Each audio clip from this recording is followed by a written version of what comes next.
Mesdames, Messieurs, bonsoir et bienvenue à vous dans ce flash d'information.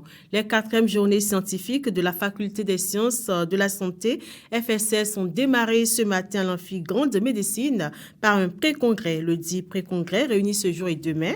Experts, praticiens et étudiants pour la conférence 1 autour de la thématique « Les compléments alimentaires pour le meilleur ou pour le pire du consommateur ». Cette première thématique a été développée par le maître de conférence agrégé Jules Niekon. Un congrès est prévu du 25 au 27 septembre 2025 et il faut préciser que le thème de l'édition 2025 de ces 4e journées scientifiques est « Innovation en sciences de la santé ». La FSS entend entre autres par ces journées promouvoir l'innovation dans le domaine de la santé en facilitant les échanges scientifiques, les collaborations et le partage des meilleures pratiques entre les différents acteurs du secteur, promouvoir les échanges entre chercheurs, praticiens et décideurs. Coup d'envoi hier à Cotonou, palais des congrès de la Semaine nationale de la microfinance SENAMIF. Cette première édition rassemble experts et partenaires venus d'ici et d'ailleurs pour partager expériences et solutions en faveur de l'inclusion financière. Reportage Félicité Boto et Crédit Défli.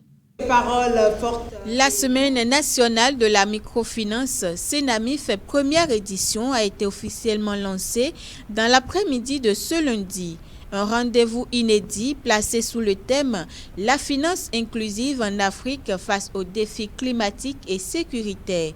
Plus de 300 participants constitués d'acteurs sectoriels, partenaires techniques et financiers, bénéficiaires et bien d'autres sont venus d'une vingtaine de pays pour la SENAMIF.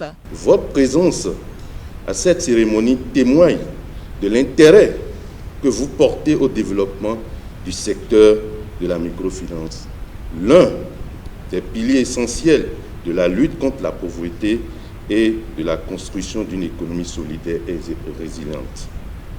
Le Grand-Duché de Luxembourg, partenaire stratégique de l'événement, à travers la chargée d'affaires AI, se dit fier de cette coopération entre les deux pays. Depuis plusieurs années, notre coopération avec le Bénin s'est traduite par des engagements concrets portés par différents programmes dans les secteurs clés que sont la formation technique et professionnelle, le digital et la finance inclusive. Avec le programme Finance inclusive et innovante et le projet de formation et d'insertion professionnelle agricole mis en œuvre par notre agence de développement LuxDev pour un montant total de plus de 20 millions d'euros, le Luxembourg est fier de jouer un rôle de premier plan dans le domaine de la microfinance et de la finance inclusive. La ministre des Affaires sociales et de la microfinance a procédé au lancement officiel des travaux en soulignant les principaux objectifs de la SENAMIF. Premièrement, créer un espace d'échange entre décideurs, institutions financières, acteurs privés, société civile. Deuxièmement, mutualiser les expériences et innovations pour relever les défis de l'inclusion financière. Troisièmement, tracer les orientations stratégiques qui permettront au secteur d'accélérer sa transformation dans un contexte mondial en mutation. La microfinance béninoise n'est pas seulement un secteur financier, elle est un moteur de l'économie de base, favorisant la création d'emplois, la scolarisation des enfants et l'amélioration des conditions de vie. Je vous invite à faire de ces 4 jours un moment de réflexion féconde, d'innovation concrète et de partenariat durable afin que la microfinance continue d'être au cœur de la transformation économique et sociale de notre continent. Et c'est avec une immense fierté que je déclare ouverts les travaux de la Semaine nationale de la microfinance 2025.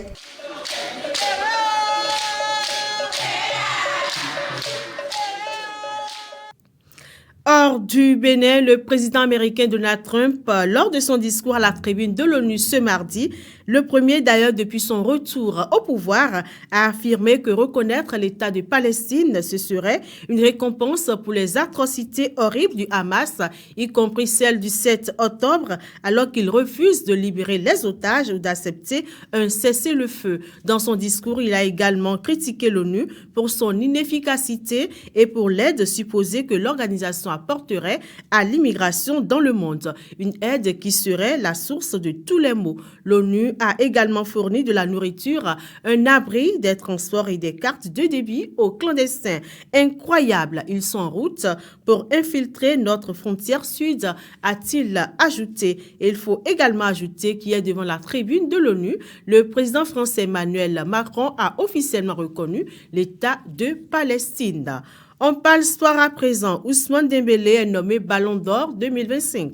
La cérémonie a eu lieu ce lundi sur la scène du théâtre du Châtelet. L'attaquant du Paris Saint-Germain devance le jeune attaquant de l'Espagne, Lamine Yamal. La saison réalisée par le PSG a visiblement marqué les esprits des votants du Ballon d'Or. L'incroyable quintuplé réalisé par le club de la capitale avec un point d'orgue, sa victoire en Ligue des Champions a en effet conduit à un carton presque plein. Le titre de meilleur joueur a certes été remporté une nouvelle fois par Lamine Yamal, mais pour le reste, le PSG a été sacré meilleure équipe, tandis que Gianluigi Donnarumma a été désigné meilleur gardien.